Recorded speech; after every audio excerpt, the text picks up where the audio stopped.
ഇതേപോലെ മുട്ടയൊക്കെ മേടിച്ച് കഴിയുമ്പോഴത്തേനും നമുക്ക് വെക്കാൻ സ്ഥലമില്ലാത്തവരുണ്ടല്ലോ, ട്രേ ഒന്നും ഇല്ലാത്ത. അപ്പം മുട്ട വെക്കാൻ ട്രേ ഒന്നും ഇല്ല, അതെല്ലാം ഫ്രിഡ്ജിൽ വെക്കാൻ സ്ഥലമില്ല ഒക്കെ ഉണ്ടെങ്കിൽ മുട്ട പൊട്ടിപ്പോവാതെ നമുക്ക് വെക്കാനായിട്ട് പറ്റിയ ഒരു കിടിലൻ ടിപ്പാണ് കേട്ടോ. അപ്പോൾ ഇതേപോലത്തെ പ്ലാസ്റ്റിക് നമുക്ക് കിട്ടാൻ സാധനങ്ങളൊക്കെ മേടിക്കുമ്പോൾ കിട്ടുമല്ലോ. മിക്ക സാധനങ്ങളും നമ്മൾ പാത്രങ്ങളൊക്കെ മേടിക്കുമ്പോൾ ഇതേപോലത്തെ പ്ലാസ്റ്റിക് കിട്ടുകയാണെങ്കിൽ നമുക്കതിനകത്ത് പൊതിഞ്ഞിട്ട് എത്ര മുട്ട വേണമെങ്കിലും നമുക്ക് അടുക്കി വിൽക്കാം. അതേപോലെ എവിടെയെങ്കിലും കൊണ്ടുപോകണമെങ്കിൽ തന്നെ നമുക്ക് ഇതേപോലെ പൊതിഞ്ഞ് വെക്കാം കേട്ടോ.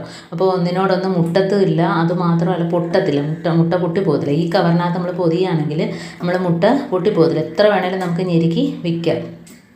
അപ്പോൾ ഇതേപോലെ എവിടെയെങ്കിലുമൊക്കെ മുട്ട നമ്മൾ പാക്ക് ചെയ്ത് കൊണ്ടുപോകുകയാണെങ്കിൽ നമുക്ക് ഇതേപോലെ ചെയ്യാം കേട്ടോ.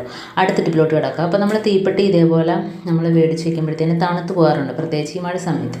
അപ്പോൾ നമ്മൾ ഇതേപോലെ ഒരു ടിന്നിനകത്താക്കി വെക്കുകയാണെങ്കിൽ നമുക്ക് ആ ഒരു പ്രോബ്ലം നമുക്ക് നികത്താം കേട്ടോ. അപ്പോൾ നമുക്ക് അങ്ങനെ ഒരു പ്രശ്നം ഉണ്ടായില്ല, നമുക്ക് എപ്പോൾ കത്തിച്ചാലും കത്തും കേട്ടോ.